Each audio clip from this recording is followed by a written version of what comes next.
अशा प्रकारे आपण आता 7व्या दिवसाच्या नाही का 7व्या दिवसाच्या दुसऱ्या सत्राला आपण प्रारंभ करीत आहोत। झालं शेवटचं म्हणजे शेवटच्या दिवसाचं शेवटचं सत्र नाही का। आणि कोणतेही कार्य केल्यानंतर त्याचं उद्यापन करत असतो आपण नाही का, उद्यापन करत असतो। आणि असंच आतापर्यंत मी जे तुम्हाला सांगितलं त्याच्यामध्ये आपण काही घेतलं काही विसरलो नाही का, काही घेतलं असेल काही विसरलं असेल नाही का। आता विसरणे हा माणसाचा स्वभाव आहे ना, विसरणे हा माणसाचा स्वभाव आहे। असा एक मनुष्य होता, तो विसरभोळा होता। तो कसा होता?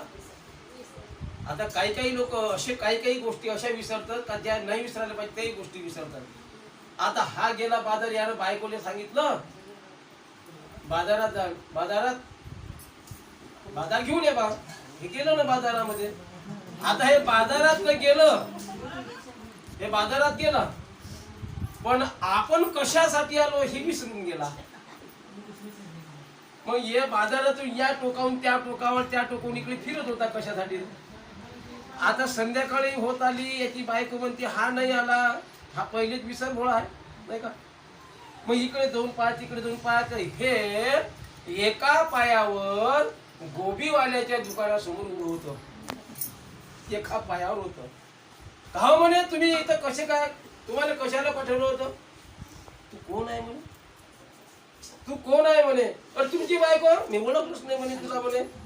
म्हणजे बायकोला पण विसरतात अशा प्रकारचे नाही का, म्हणण्याचं तात्पर्य असे काही आहे विसरभोळे नाही का। असो, तर आपण त्याच्यासारखे विसरायला नाही पाहिजे नाही का। इथं आलो आपण, इथं विसरलं नाही पाहिजे, हे घेऊन गेलो पाहिजे नाही का। ते विसरासाठी नसते, जिकून घेतलं निकून सोडलं त्याच्यासाठी नसते नाही का। एका जणाने म्हटलं का हो नाही का, तुम्ही भागवत ऐकायला जाता, तो म्हणतो पत्नीला मी भागवत ऐकायला गेलो, छान नाही का कीर्तन ऐकलं, त्या महाराजांचं छान कीर्तन होतं। आणि तिने विचारलं सहज नाही का, माझ्यासाठी वगैरे आणलं गोपाल कृष्ण भगवान की जय। એટલે असा हात येऊन राहिला इकडे, एका जाता जाता बिरा दिली होय का, बीजा गिरी होय का नाही का। असो, तर झालं काय नेमकं, काय सांगत होतो? कशाला चहाचा मध्ये बोलले?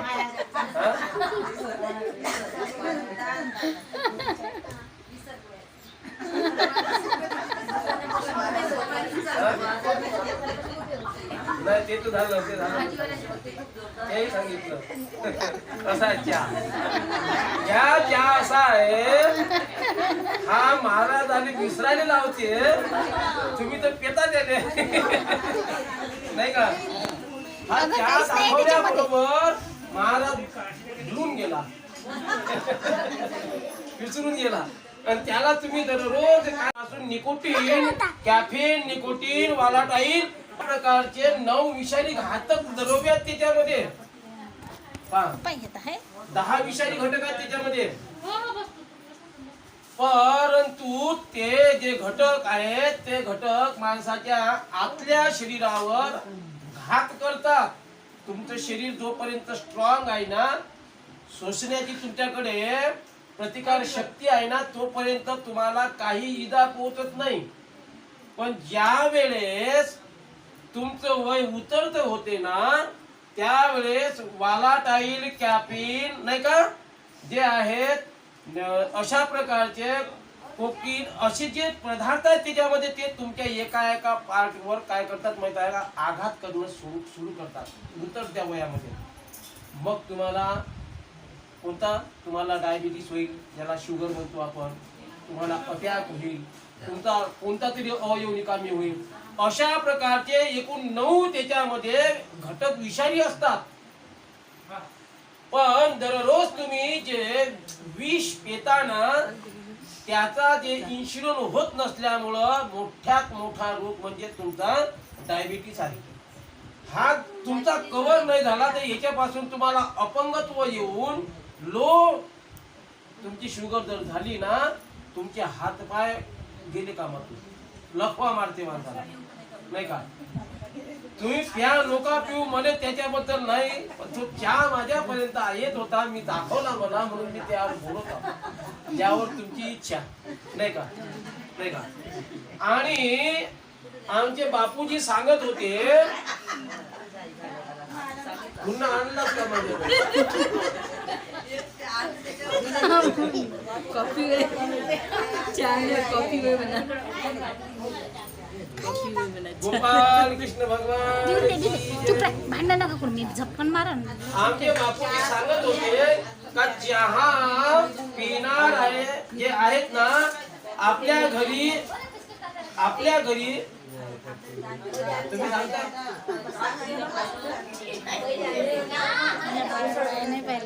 आपल्या घरी सकाळी ऐका समजा नका करू, ऐका. सांगण्याचं काम फक्त माझं आहे, तुमचं ऐकण्याचं काम आहे. मग तुम्हाला इंटर त्याच्यासाठी दिला मी का आता बोला, त्यावेळेस तुम्ही कोणी बोलणार नाही. तर इथं काय परिस्थिती आहे माहिती आहे का? आमच्या बापूजीनं सांगितलं का सकाळी जे चहा आपण देतो ना, दुश्मनाला सुद्धा नाही द्यायचा चहा. आपण तर सर्व नाही देत, आपण सर्व देतात, असं आहे ते. म्हणजे म्हणण्याचं तात्पर्य, माणसाचं आयुष्य हे इतक्यावरून 60 आणि 50 काऊन आलं माहिती आहे का? याचे कारण तुम्हाला माहित नाही. पूर्वीच्या काळामध्ये पाहिलं का कुणी हात दुखणं, पाय दुखणं, मांडी दुखते, पाय दुखते, नाही का? नाही का? हे जेव्हा दुखणं आपण हे करतो, हे तुमचे जे पिलेलं विष आहे, गोड विष, साखर आणि खारं, हे सुद्धा पण विषच आहे. हे दोन जर तुम्ही सोडले ना, हे जर तुमच्या जीवनामध्ये याचा जर त्याग केला ना, तर तुमचं शरीर ठणठण राहील, कोणतं रोग होणार नाही. गोपाल कृष्ण भगवान की जय. राहते गरम असं गरम आहे अन्न ते सांगायला. झालं का तुमचं? आता आटपलं का? तुम्ही प्या नका पिऊ, मला काही घेणं देणं नाही, पण मला जे आपण अशी टाइम ते लोकांशी सांगावे, शहाणी करून बोलावे, सगळं देणार. मला माहिती आहे, मी या चायला लहानपणापासूनच पेत नाही. माझं अनुकरण मी तुम्हाला सांगतो का, मी कधीही चहा पित नाही. कारण काय, तो चहा घातक आहे. आता पेत असेल पिणारे, त्याने काही मनही नाही का? पेनाने पेतात, ठीक आहे, असू द्या. गोपाल कृष्ण भगवान की जे. आपण मुख्य विषयाकडे जाऊया. अशा प्रकारे, नाही का, मग भगवंत पुन्हा इंद्रप्रस्थाला गेले. भगवंत कुठे गेले? इंद्रप्रस्थाला गेले. इंद्रप्रस्थाहून आले होते ते जरासंधाचा काय केला? वध करून टाकला आणि पुन्हा कुठे गेले? इंद्रप्रस्थाला गेले. आणि इंद्रप्रस्थाला गेल्यानंतर राजश्वेय यज्ञात जे मुहूर्त म्हणजे हे होतं, ज्याच्या हाताने करायचं आहे, प्रथम मान कोणाने द्यायचा, तर मानकरी व्यक्ती पहिले ठेवत असते, नाही का? आपली देवकुंडी वगैरे काढत असतो आपण लग्नामध्ये, तर ज्याच्या हाताने निघत असते त्याला मान देतो ना आपण. तशाच प्रकारे शुभ कार्य करण्यासाठी कोणाला एक प्रथम स्थान देतात. ते भगवान कृष्णाला स्थान दिलं. कोण दिलं?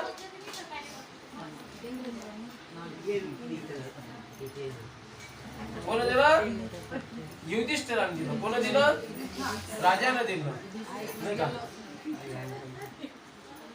नेमकं झालं का? भगवान कृष्णाला प्रथम स्थान दिल्यामुळं जो शिशुपाल आहे तो कसा झाला? त्याच्या याची लाही नाही, कारण तो त्याचा सर्वात मोठा दुश्मन होता. कोण होता? सर्वात मोठा दुश्मन जे कोण होता? तर भगवान कृष्ण कोणाचा दुश्मन होता? शिशुपालाचा. कारण त्याच्या गळ्यात हार घालता घालता भगवान कृष्णानं पळून नेली. तेव्हापासून एवढं काही समजायचं दुश्मनी झाली. अरे जे मला हार टाकत होती तिला माझ्यापासून पळून नेलं तू सांगतो तुला आता. परंतु ज्या वेळेस कृष्णाच्या आत्यानं कृष्णाकडून वरदान घेतलं होतं, कृष्णाकडून वरदान घेतलं होतं, त्याची आत्या म्हणते, अरे कृष्णा, माझ्या मुलाला तू मारू नको, माझ्या मुलाला तू मारू नको, माझ्या मुलाचे गुन्हे तू पदरात घे, नाही का? मग माझ्या मुलाचे गुन्हे पदरात घे असं शिशुपालाच्या आईनं म्हणजे आत्यानं त्यांच्या म्हटलं. कोणाच्या? भगवान कृष्णाच्या आत्यानं म्हटल्यानंतर काय झालं माहित आहे का?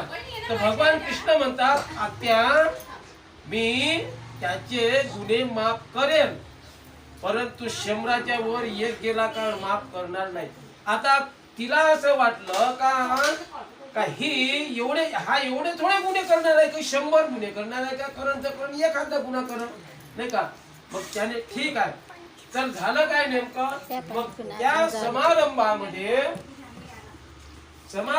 काय झालं माहित आहे का? ज्यावेळी त्याला प्रथम स्थान दिलं भगवंताला, तर त्यावेळेस शिशुपालानं शिव्या देणं चालू केल्या. काय देणं चालू केल्या?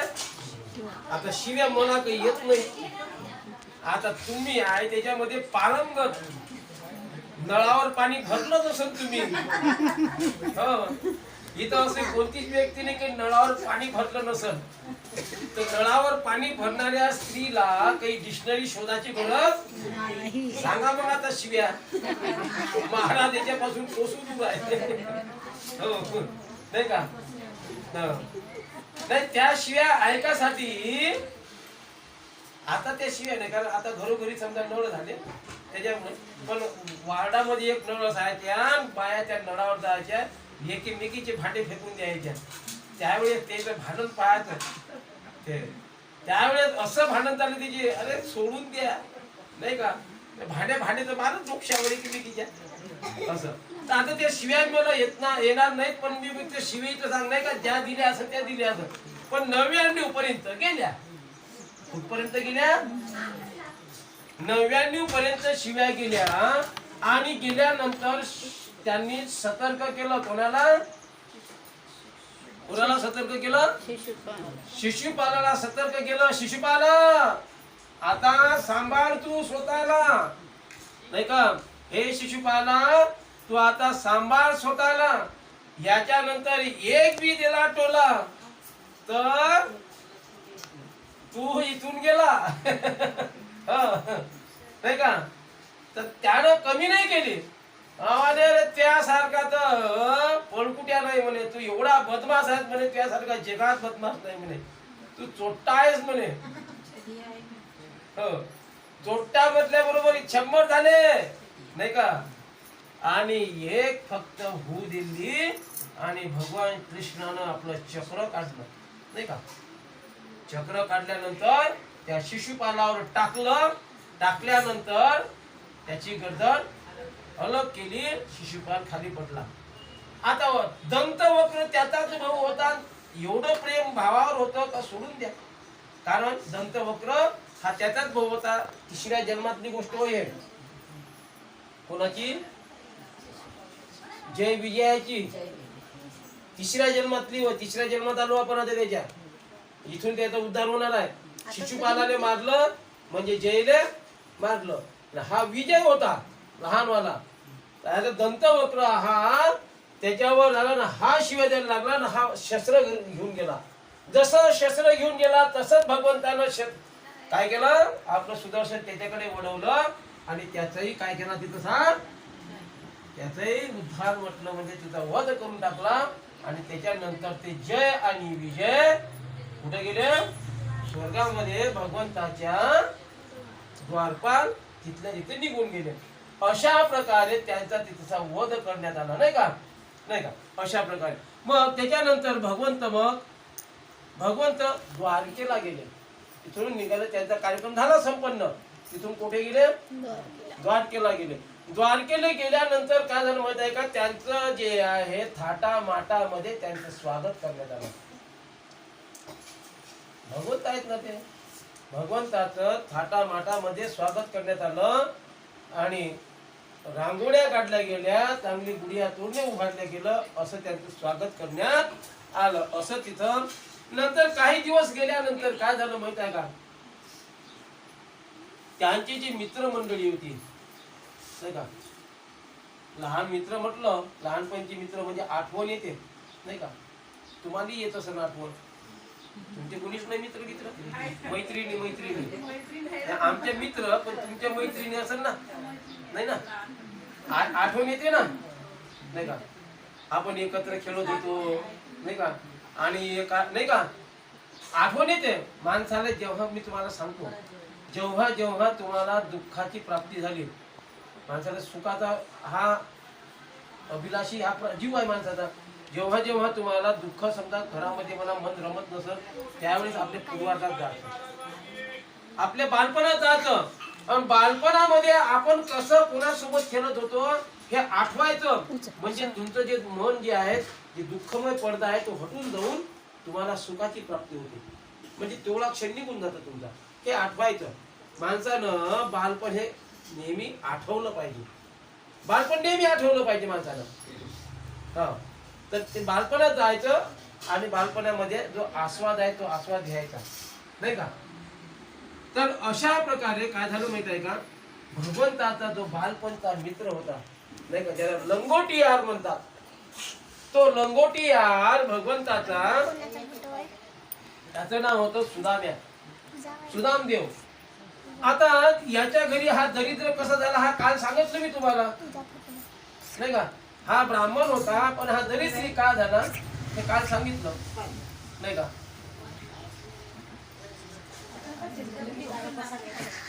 बसू द्या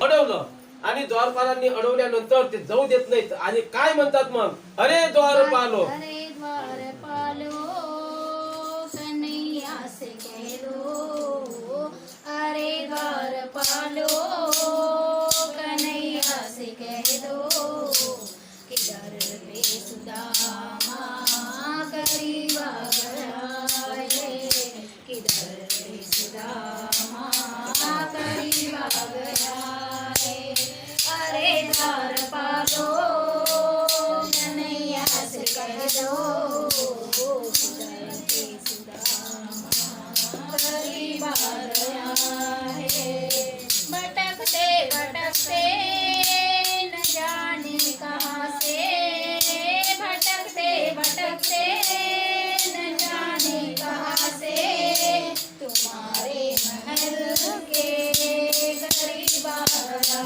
है, तुम्हारे महल के करीब आ गया है, नशे पे है पगड़ी न तन पे है जामा, बता दो कन्हैया को नाम है सुदामा, बता दो कन्हैया को नाम है सुदामा, रे द्वारपालो कन्हैया से कह दो, द्वारपालो कन्हैया से कह दो, सुदामा करीब आ गया है, सुदामा करीब आ गया है, एक बार मोहन से जाकर कह दो, एक बार मोहन से जाकर कह दो, कि मिलने सदा पगल नसीब आ गया है, कि पीने सदा पर नसीब आ गया है, अरे द्वारपालो कन्हैया से कह दो, अरे द्वारपालो कन्हैया से कह दो, किधर पे सुदामा करीब आ गया है, किधर पे सुदामा करीब आ गया है, तेज दौड़े चले आए मोहन, लगाया गले से सुदामा को मोहन, लगाया गले से सुदामा को मोहन, ओ तो सुनते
बराबर पे अपने सुदामा बिठाए चरण आंसुओं से शाम ने बुलाए चरण आंसुओं से शाम ने बुलाए बराबर पे अपने सुदामा बिठाए चरण आंसुओं से शाम ने बुलाए चरण आंसुओं से शाम ने बुलाए अरे द्वार पालो कन्हैया से कह दो अरे द्वार पालो कन्हैया से कह दो अरे सुदामा करीब आ गया है अरे सुदामा करीब आ गया है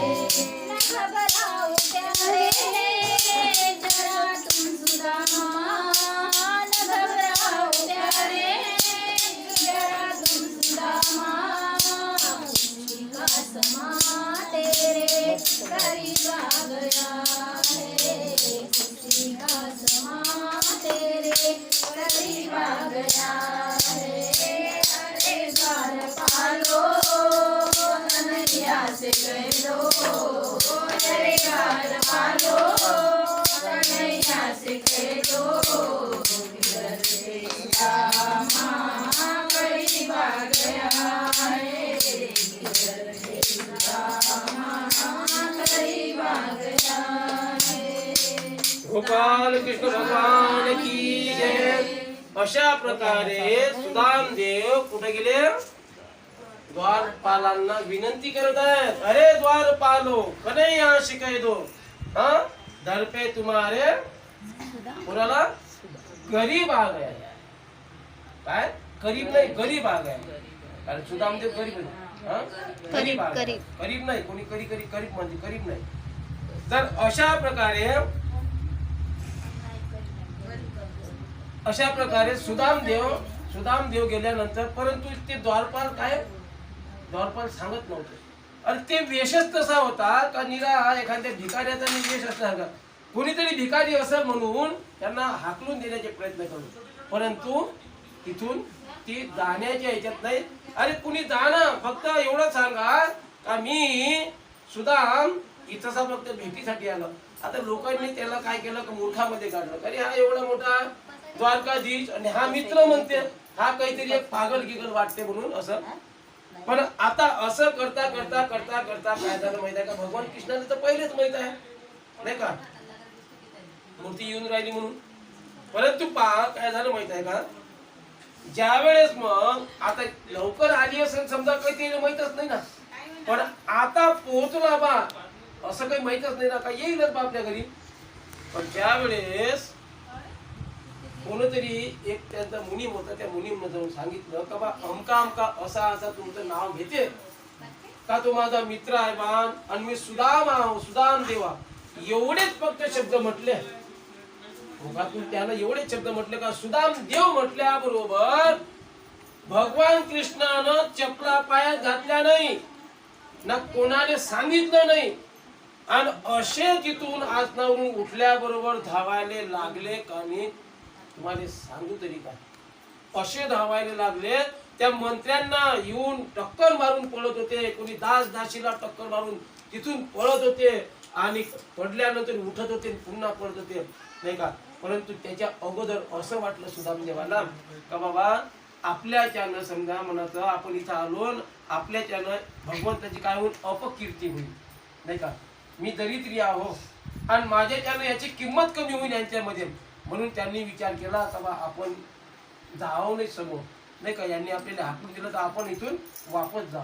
तर ते माग परतले आणि जायला लागल्यानंतर गेले दूरपर्यंत गेले.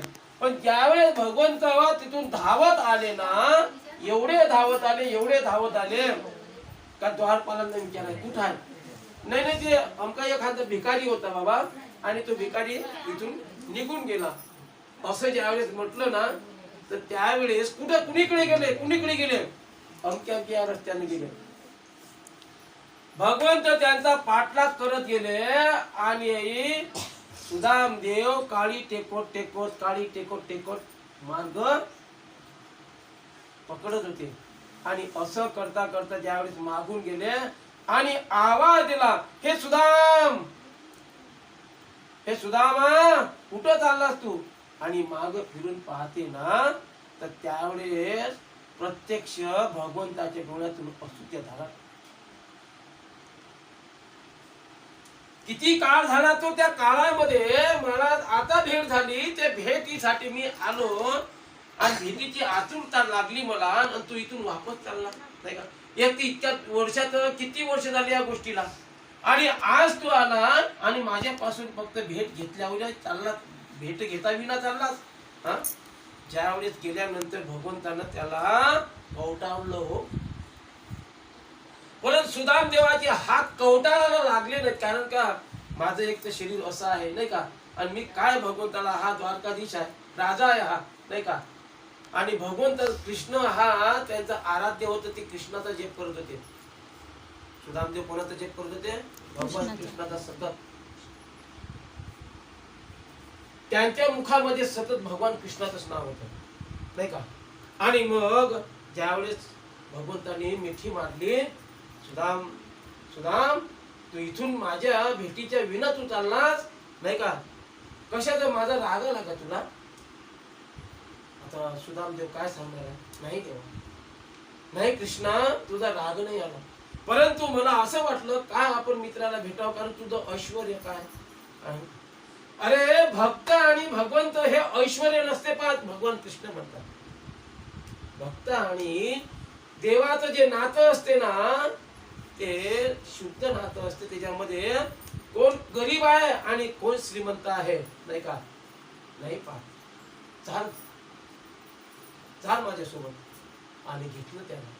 अहो, खांद्यावर हात ठेवला त्याच्या, कृष्णाच्या खांद्यावर हात ठेवला आणि दोघं मैत्र जसे होते पहिले बालपणचे त्या मैत्रीप्रमाणे ते निघून गेले. आणि ज्यावेळेस निघून गेल्यानंतर सर्वजण आश्चर्यचकित करत आहे. सर्वचे द्वारपाल पाहतात, अरे कृष्ण आपला हा जो भगवंत आहे, आपला राजा, हा त्याला घेऊन चालला भिका गेला, त्याच्या खांद्यावर हात आहे, यांना काय माहिती. पण ज्यावेळेस गेल्याबरोबर रुक्मिणीला म्हणतात, देवी पाय धुवायला पाणी ठेवा. हे कोण? त्यांनी ओळखलं नाही कोण होतं. माझा मित्र आहे, बालपणचा मित्र आहे माझा हा सुदाम.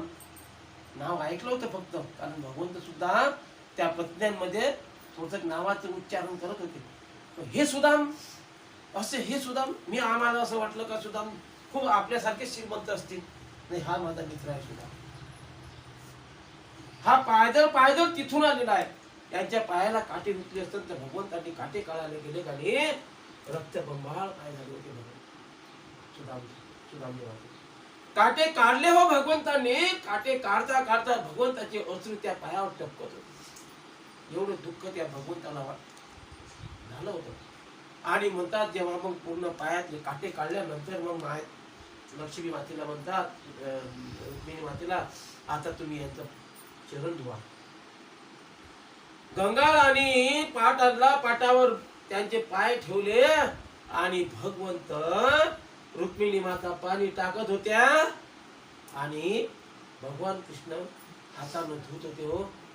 हातानं धुता धुता धुता धुता अर्धे पडते चरण त्यांनी त्यांच्या अश्रून धुतले. काय भगवंताचं आणि भक्ताचं नातं आहे का, त्यांच्या अश्रून चरण धुतले त्यांचे. भगवंताला प्रत्यक्ष हे आणि भगवंताचं आणि भक्ताचं प्रेम आहे. तिच्यामध्ये लहान आणि मोठा पाहत नाही. तो श्रीमंत आहे का लहान गरीब आहे.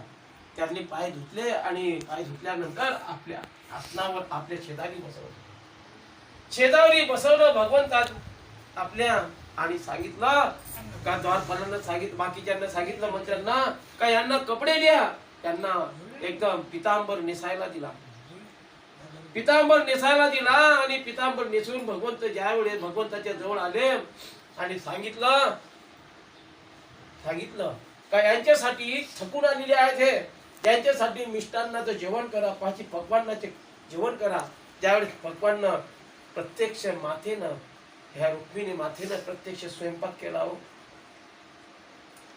स्वतः स्वयंपाक केला आणि स्वयंपाक केल्यानंतर जेवायला बसवलं नाही का.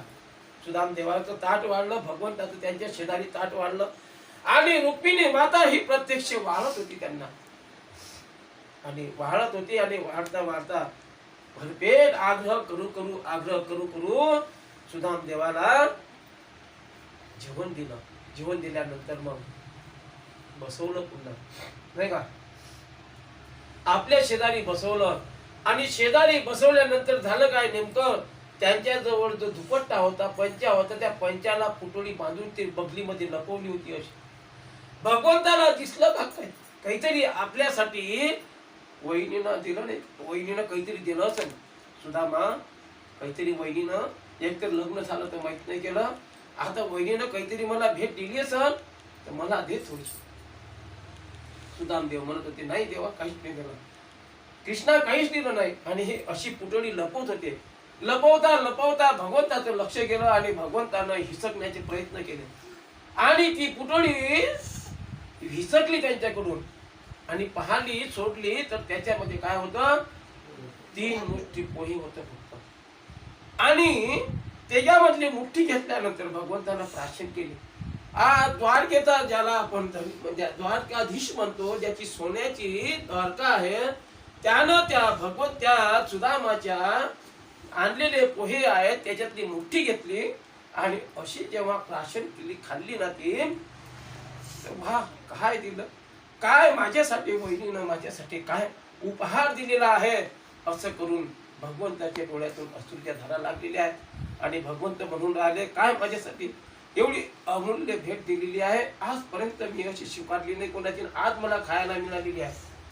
भगवंतांनी त्या आनंदामध्ये मुठ्ठी घेतली आणि खाल्ली, दुसरी मुठ्ठी घेतली आणि खाल्ली, तिसरी मुठ्ठी घ्यायच्या वेळेस देवा रुक्मिणीनं हात पकडला देवा, कारण 2 याच्यात सर्व दिलेलं आहे. तुम्ही आता 2 मुठ्ठीमध्ये सर्व स्वर्ग आणि सर्व दिलेलं आहे. तिसरी मुठ्ठी जर दिली ना, हे सर्व द्वारका गिरका सर्व त्यांच्या नाही का, म्हणून हात पकडला. तुम्हीच खाता का, आम्हाला तर द्या काहीतरी. भगवंतांनी ती तिसरी मुठ्ठी कोणाला दिली, रुक्मिणीच्या हातावर ठेवली आणि त्यांनी त्या सर्व पत्न्यांनी ती वाटून खाल्ली. ती तिसरी मुठ्ठी जर खाल्ली असती भगवंतांनी तर त्रैलोक्याचा राजा तो धनी झाला असता. कोण, सुदाम.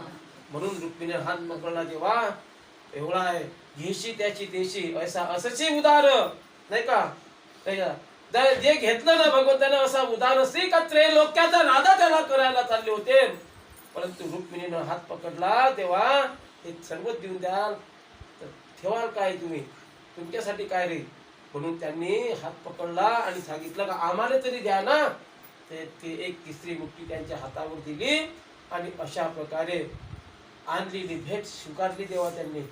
आणि मग अशा प्रकारे काही दिवस मग आता त्यांचं त्या पद्धतीनं काय चालू केलं, जे पाहुणचार असतात समजा मनाचा, पाहुण्यांना जेव्हा आपण पाहुणचार करतो ना, ते पाहुणचार सुदाम देवाला दररोज ते वेगवेगळे निरनिराळे असे पक्वान न करू असे देत होते. आणि मग आता 2-4 दिवस झाल्यानंतर, आता 8 दिवस झाल्यानंतर म्हणतात भगवंताला, कृष्णा मला आता घरची आठवण आली रे, माझ्या मुलांनी काही खाल्लं नसेल राजा, मला जाऊ दे आता, मला जायला पाहिजे, कारण तिथं ती उपाशी होती मी आलो तेव्हा नाही का. तर 1 दिवस म्हणतात भगवंत, आतापर्यंत राहिलास ना, 1 दिवस फक्त माझ्यासाठी राह आणि 1 दिवस भगवंत राहिले. आपला सुदामदेव राहिले. सुदामदेव राहिल्यानंतर त्या दिवसाला काय झालं माहित आहे का, त्यांचा चांगला जो पाहुणचार असतो त्या पाहुणचार केला आणि त्यांचं सर्व जे काही आहे समजा म्हणायचं त्या पद्धतीनं झालं. आणि मग आता त्यांची बिजागिरी म्हणून ज्यावेळेस जाहाले लागले सुदामदेव, त्यावेळेस भगवंत म्हणतात, अरे सुदामा, ते कपडे ते घातलेले ते कपडे ते सोडून आणि हे तुझे कपडे घालून जा. त्यावेळी त्यांना वाटलं, मागितलं काहीच नाही मात्र सुदामदेवानं, आले कशासाठी होते पण मागितलं काही नाही. जेव्हा कपडे ज्यावेळेस यांना असं वाटलं, हा नाही बरोबर आहे, गरीबाच्या अंगावर जे कपडे आहेत ना हे मखमलीचे कपडे नाहीत शोभत देवा, हे तुझे कपडे आहेत, हे तुला शोभतात, हे कपडे त्यांचे काढून दिले हो. आणि सुदाम देवाला रथामध्ये बसवलं आणि स्वार्थासह रथानं पाठवण्यात आलं. पण ज्या वेळेस घरापर्यंत आला रथ, त्या गावापर्यंत आला पण गाव दिसे नाही, कारण जिकडे तिकडे पाहत होतो ते सुवर्णाची नगरी दिसून राहिली. आणि ते म्हणून राहिले का आपण विसरलो, आपण भुललो, आपण गाव विसरलो, आपण आपल्या गावात नाही आलो. परंतु तिथं पाहतो तर सुशिला झाडून राहिली होती. त्यांची पत्नी, अरे हे तर माझी पत्नी होय, नाही का, हे माझी पत्नी होय, हे माझाच तर गाव आहे, नाही का, हे माझाच गाव होय. तर पहा दरिद्री ब्राह्मण, नाही का, दरिद्री सुदामा ब्राह्मण कैसा दरिद्री पिढीला, नाही का, आणि 3 मुठ्ठी पोळासाठी गाव सोनियाचा दिला, नाही का. सुदामा ब्राह्मण दरिद्री पिढीला आणि 3 मुठ्ठी पोळासाठी गाव सोनियाचा दिला. त्याला ते गाव कशाचं दिला, सुदामाला सुदामपुरी म्हणून नाव ओळखले जाते, सोन्याची पुरी करून टाकली. पण असं आहे ते का देशी त्याचे घेशी ऐसा असं चिंतार, नाही का. मग अशा प्रकारे भगवंतांनी सोन्याची नगरी करून दिली, कोणाची, सुदाम देवाची. अशा प्रकारे सुदामजीचं जे चरित्र आहे आपण इथं हे केलेलं आहे, नाही का. याच्यानंतर जे आहे समजा म्हणायचं देवकीच्या पुत्रांना, जे देवकीचे पुत्र मारले होते 6, कोण मारले होते, कंसानं ते मुलं वापस आणून दिले भगवंतांनी, नाही का. आपलं आपलं काम केलं, नाही का. अशा प्रकारे नंतर काय झालं, यदुवंशाला ऋषीचा श्राप आणि यदु कुळाचा नाश. हा जो यदुवंशाला जो श्राप दिला, नाही का, ज्यावेळेस धृतराष्ट्राला आणि जे गांधारी आहे, गांधारीला विदुर म्हणतो, विदुरानं सांगितलं हे आता हे तुमचं हे राहिलं नाही तर काही, इथं काय राहिलं तुमचं, अरे तुम्ही दुसऱ्याचे तुकडे मोडत आहे, आता तुम्ही दुसऱ्याचे तुकडे मोडत आहे. राज्य कोणाचं आहे, हे पांडवांचं राज्य आहे, कौरवांचं थोडं आहे काही. तुम्ही आता कशासाठी जगत आहात, तुमचे 100 कौरव गेले, आता कोण राहिलं. आता तुम्ही तर मोडून काय करता तुकडे, आता जा तुम्ही निजधामाला, तुम्ही तिकडे जा, निघून जा इथून. विदुरानं संदेश दिला. पण जाण्याच्या अगोदर ज्यावेळेस गांधारी जायला लागली, भगवंत तिथंच होते त्यावेळेस, नाही का. तर त्यावेळेस गांधारी म्हणतो कोणाला, कृष्णाला, हे कृष्णा सर्व तूच तर आहेस, हे सर्व तूच केलेलं आहे, हे तूच घडवलं. माझे मुलं जे मारले असेल तर तुझ्याच्यानं मेले. ते म्हणते आत्या मी नाही केलं, कारण मी 3 वेळा दूत म्हणून आलो होतो. किती वेळा, 3 वेळा दूत म्हणून आलो होतो, परंतु तुम्ही ऐकलं नाही, यांनी ऐकलं नाही, त्याच्यामुळे हे भोगावं लागलं तुम्हाला. पण तरी ती त्यांच्यावर लांछन लादत होती. त्यांनी एकच म्हटलं, हे कृष्णा हे तुझंच काढत असताना हे युद्ध तू थांबवू शकला असता, हे युद्ध तू थांबवू शकला असता, परंतु अर्जुनाला प्रवृत्त करून युद्ध तू करायला लावलं, नाही का. युद्ध तू करायला लावलं आणि म्हणून तू याचा दोषी आहे. मी तुला श्राप देतो का जसे माझे मुलं माझ्या समोर मारल्या गेले, पण मी पाहू शकली नाही, नाही का, मी पाहू शकली नाही. तसंच तुझं माझे जसे मुलं मेले ना, तसेच तुझा वंश तू तुझ्या हातानं खतम करतो. हा श्राप दिला आणि हे निघून गेले. तिकडे एका वनामध्ये जाऊन या दोघांचाही मृत्यू झाला. आता मृत्यू झाल्यानंतर आता आपल्याला बघावं लागल, हा जो धृतराष्ट्र हा होता कोण, हा धृतराष्ट्र होता कोण. हा धृतराष्ट्र, या धृतराष्ट्राची जर कथा जर पाहिली तर असा राधेनं जेव्हा प्रश्न विचारला कृष्णाला, हा धृतराष्ट्र आहे तरी कोण आणि हा कोण होता, त्यावेळी कृष्णाने याचा पूर्वजन्म सांगितला. हा धृतराष्ट्र हा अंधळा का झाला आणि यानं अंधळा होऊन याचे स्वतः म्हणजे मुलं मारल्यासारखे कसे मारले हे झालं. तर त्यावेळी सांगण्यात आलं का यांचं पहिले पूर्व प्रारब्ध पाहिलं तर त्या पूर्व प्रारब्धामध्ये 99 वर्षापर्यंत 99 जन्मापर्यंत यानं कोणतंच पाप केलं नव्हतं. किती 99 वर्षापर्यंत कोणतंच पाप केलं नव्हतं. आणि ज्यावेळेस मग म्हणू लागले यांना पाप केलं नाही का, तर विदुर म्हणतो कृष्णाला का यांनी कोणतंच पाप केलं नाही. तर मग त्याच्यामध्ये ठरल्या गेलं का माझ्यावर भगवंतांनी विनाकारण दोषारोपण केलं आणि मला आंधळ केलं, माझ्यावर पाप लादलं गेलं हे.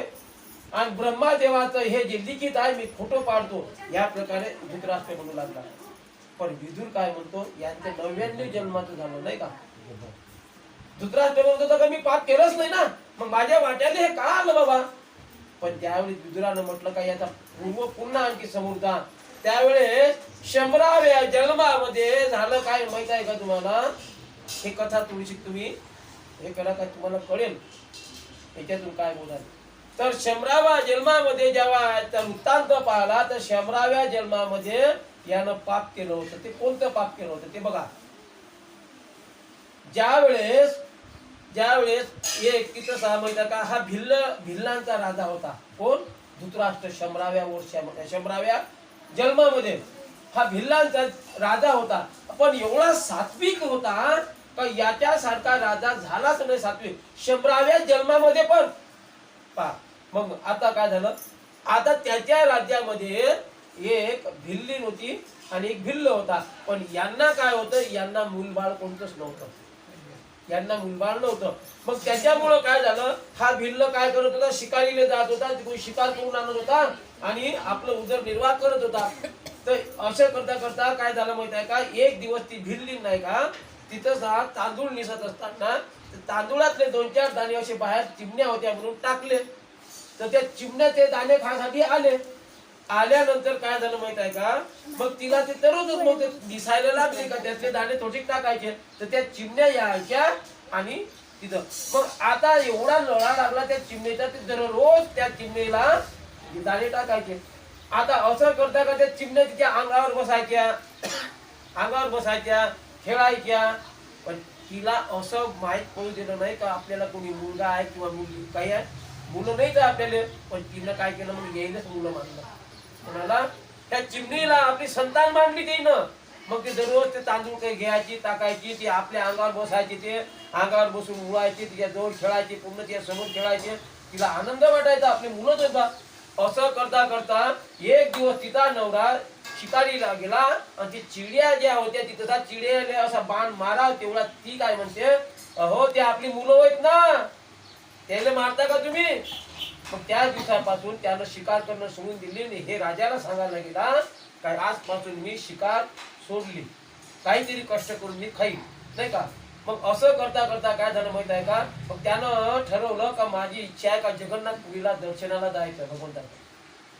कारण आता हे सोडलं मी सर्व, तर जगन्नाथपुरीला जायचं. तर मग आता त्यांनी काय केलं, जगन्नाथपुरीला जायचं म्हणून मग ते दोघे जण राजाकडे आले.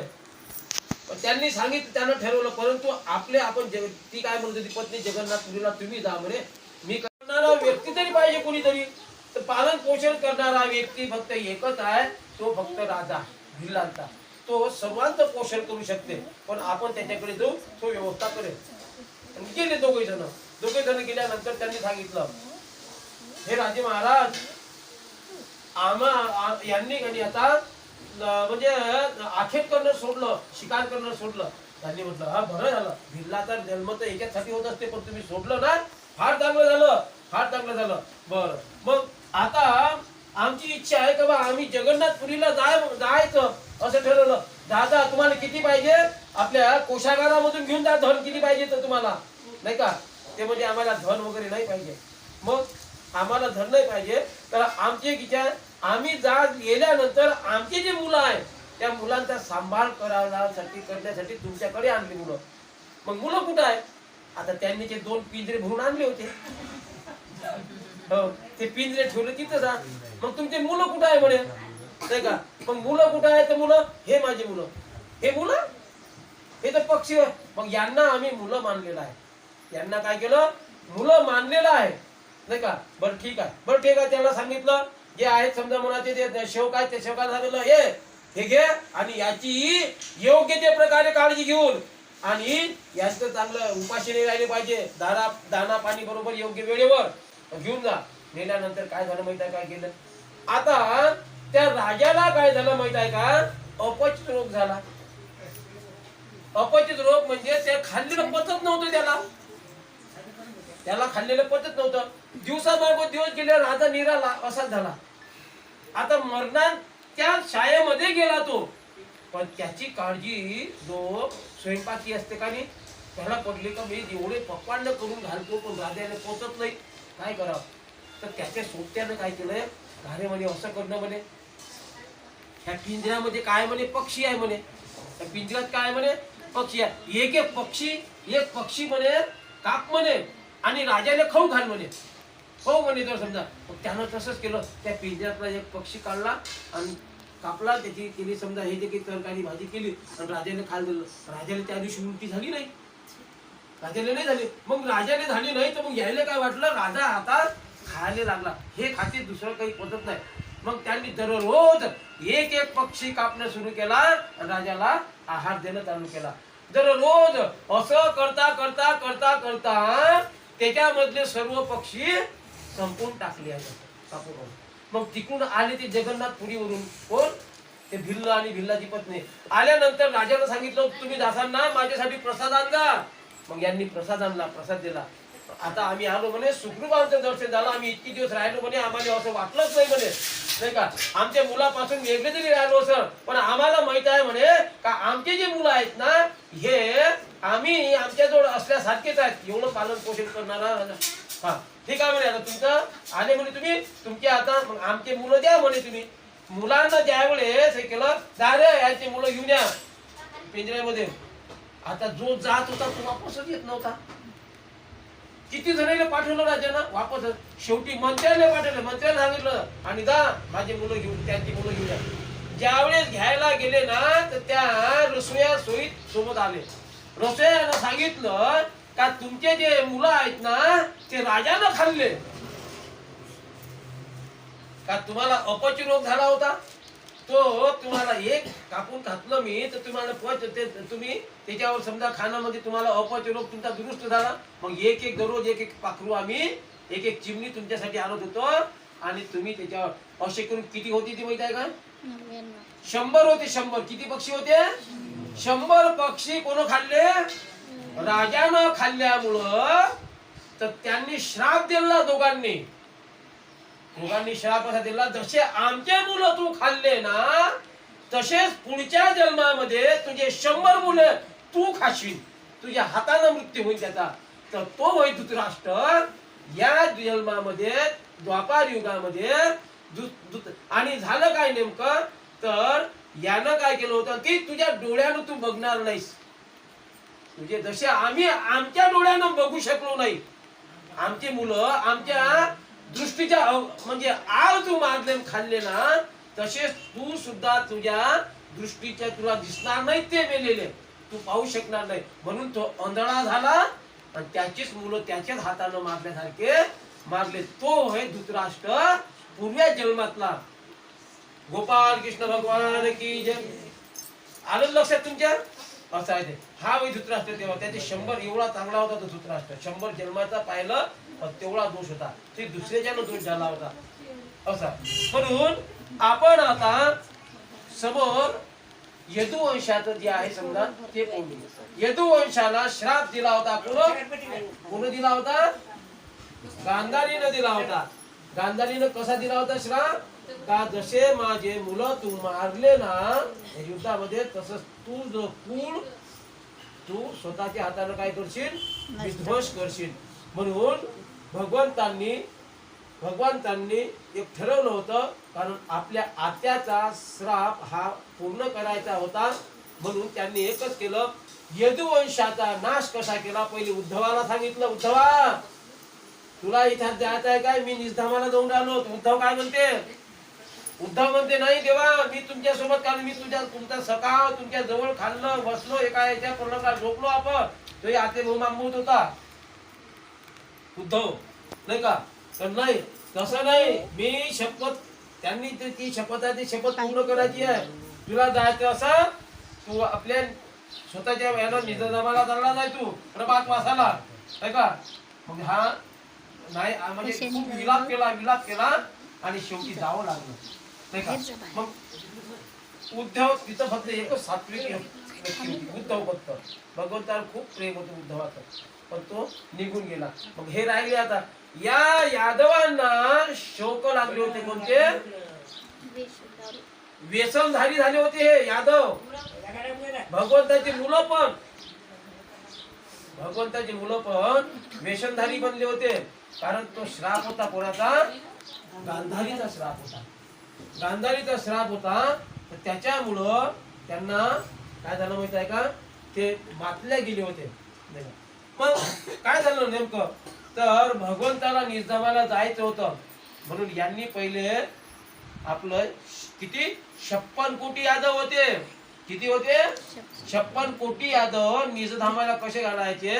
तर म्हणून तिथं दुर्वासा ऋषी आणि वशिष्ठ ऋषी तिथं त्यांच्या आश्रमामध्ये यायचे आणि प्रवचन करायचे. तर त्या दिवशी सांगितलं दुर्वासा ऋषीनं वशिष्ठ ऋषीले म्हणतात, आज तुम्ही प्रवचन करा, मी ऐकतो. अशा प्रकारचं ठरलं. आता तिथे त्यांना सांगण्यात आलं, कोणाला? जे यादवाचे ते मुलं होते, नाही का? सत्यभामेचा मुलगा, नाही का? साम वगैरे हे ते, नाही का? असं अनिरुद्ध हे ते जे आहेत शब्द मला ते मुलंच त्यांची, नाही का? कृष्णाचीच मुलं. तर ते टवाळ्या करून राहिले. कोणाचे? सामाचे जे सोबती होते ते. काही तसा ऋषी येतात आणि ते काय खरे असतात का? कोण सांगेल खरं आहे म्हणून? आपण त्याचं अजून पाहिलंच नाही काय. तर असे करून मग ते एक जण काय म्हणते, तुम्हाला इथं ऋषी आलेले आहेत तर तुम्हाला पाहायचे आहेत का, नाही का? त्यांचं सत्व पाहत आहे का तुम्हाला ऋषीचं? ते म्हणते हा. तर मग असं एक युक्ती करू ना आपण.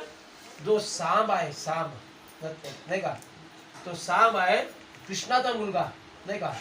तर कृष्णाचा मुलगा साम आहे. तर त्या सामाला त्याचा मित्र काय म्हणतो, असं कर ना, तर आता तू गरोदरपणाचं काय कर, सोम घे, गरोदरपणाचं. आणि आपण त्या ऋषीकडे जाऊन आणि विचारू का याला मुलगा होईल का मुलगी होईल.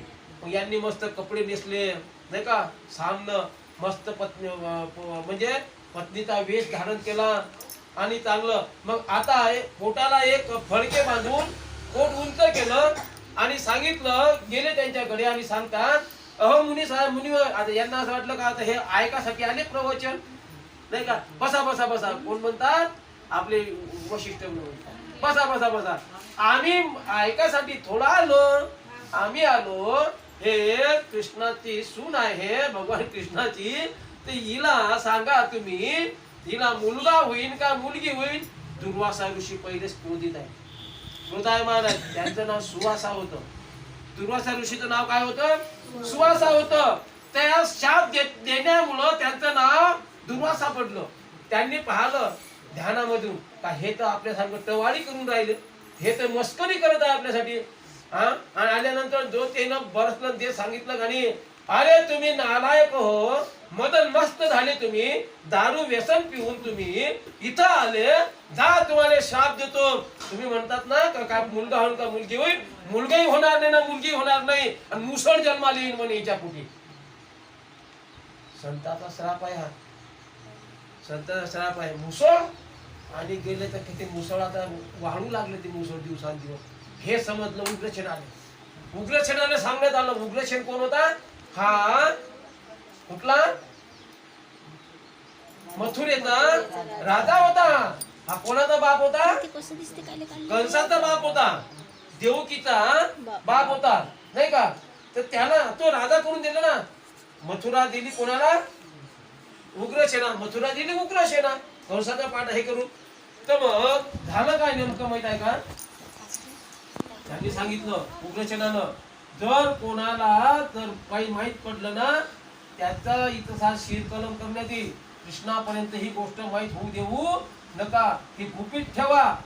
बस ते मुसळ वाढत होतं. मुसळ वाढता ते 9 महिने झालं आणि पोट चांगलं घ्या जवळती आलं. आता 9 दिवसाची फक्त वाट 9 दिवसानंतर त्याला मुसळ जन्माला आलं. आणि आता या मुसळाचं काय करा? आणि त्यांनी सांगितलं का हेच मुसळ तुमचा सर्व यादवांचा नाश करून म्हणून. कोण?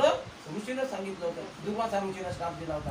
मग ते मुसळ मग यानं काय केलं, त्या राजानं, गुरसेन राजानं ते त्याचे बारीक बारीक तुकडे केले, काही मोठे तुकडे झाले आणि ते नेऊन टाकून दिलेले त्याच्यामध्ये, नदीमध्ये, यमुनेमध्ये. आता त्याच्यामध्ये टाकल्यानंतर त्याचे काही लहे झाले आणि काही त्या मच्छीनं गिळल्यामुळं तिथंच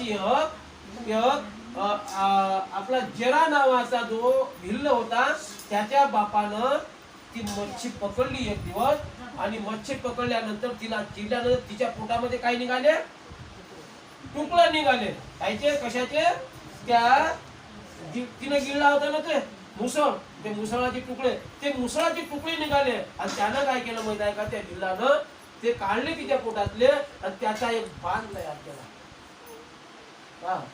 त्याचा बाण तयार केला आणि तो बाण त्यानं विशेष जे आखेट म्हणतो त्याला, जे शिकार म्हणतो आपण, विशेष शिकार, त्याच्यासाठी तो राखीव ठेवला. त्याच्यासाठी राखीव ठेवून दिला तो बाण केल्यानंतर. मग काय झालं? मग नंतर काय झालं माहित आहे का? ते लहान लहान जे होते ते निघालेलं आहे ते तलवारीच्या धारीसारखे निघाले. आणि त्याच्यापासून काय झालं? मग ते एकामेकाचीच काय एकामेकानेच भांडणं झालं, एकामेकामध्ये भांडणं हो, एका याने मारलं का तो खतम करायचा, त्यानं मारलं का त्याने खतम, असे करता करता करता करता 56 कोटी यादव संपून गेले, संपून मारले गेले. फक्त आता कोण राहिलं? मग भगवान कृष्ण राहिले. भगवान कृष्ण राहिले. हा जराचा बाप होता, हा शिकार आणायचा करून आणि उदरनिर्वाह करायचा. आता जराचा असं झालं माहिती आहे का? त्याचा बाप पडला बिमार. त्याचा बाप बिमार पडल्यानंतर काय झालं तर त्याचे खायचे लाले पडू लागले, घरी खायला काहीच नाही. तर तो काय म्हणतो, जरा तो जर मोठा झाला होता 10 वर्षाचा, तर तो म्हणतो जरा का मी जातो बाबाच्या जाग्यावर शिकार करायला. तर त्या जराला त्याची आई जाऊन येत नाही. तर त्याला स्वप्न पडलं होतं. कोणाला? जराच्या बापाला. स्वप्न कसं पडलं होतं का तू नको, तुझा जर रोग दुरुस्त करून घ्यायचा असं तर जराला तू शिकारीला पाठव. जेव्हा असं झालं ना त्यावेळी त्यानं स्वप्न आपल्या पत्नीला सांगितलं, जराला तू शिकारीला पाठव. मग त्याची तयारी करून दिली आईनं. आणि त्यानं सांगितलं का जो मी बाण केलेला तयार होता, लक्षात ठेवा, भगवंताचा सुद्धा ऋषीचा श्राप होता. तो नसेल माहित तुम्हाला तर माहित करून घ्या. ऋषीचा श्राप होता का तुमचं यादव कुळ कशानं संपल हे माहित नाही तुम्हाला. मी सांगतो तुम्हाला, तुम्ही फक्त एकच एवढंच माहित आहे का भगवान कृष्ण कुठे गेले? निजधामाला गेले यानं बाण मारल्यामुळं. पण तो बाण कशाचा होता हे माहित आहे का? हा बाण तो त्याचाच होता जो मुसळ गिळलं होतं मच्छीनं, ते त्यानं हे केलं होतं तयार, त्याचा बाण केला होता. आणि तो जरा नावाच्या मुलाकडे दिला. हा विशेष बाण आहे. आणि हा विशेष बाण आहे ना, यानं विशेष याची काय करतो? शिकार करतो. तर हा गेल्यानंतर काय झालं माहित आहे का? शिकारीला गेल्यानंतर एक जावण होती अशी, त्या जावणीमध्ये काहीतरी असं म्हणजे असं त्याला असं आखेट्यासारखं वाटलं की तसा शिकारी सारखं. तर यानं काय केलं? जरानं इथूनच बाण जोडला. बाण जसा जोडला तसा मारला तो भगवंताच्या पायात घुसला. कुठं घुसला?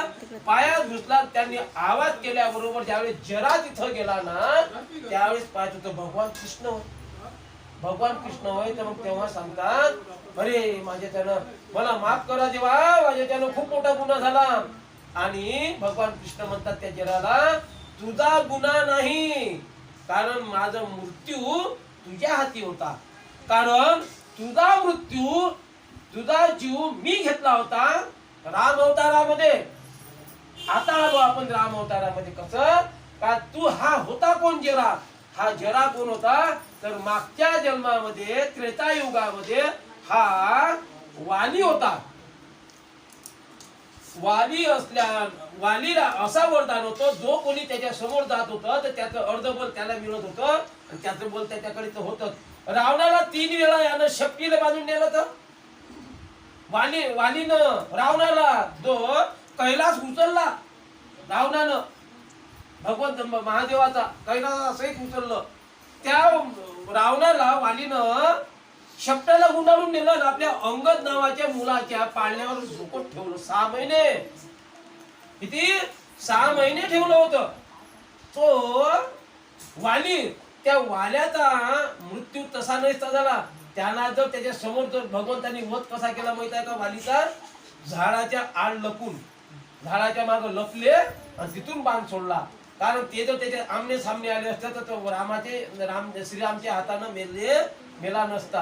कारण त्या रामजीचं बल त्याने गेलं असतं अर्ध, त्याला वरदान होतं तसं, नाही का?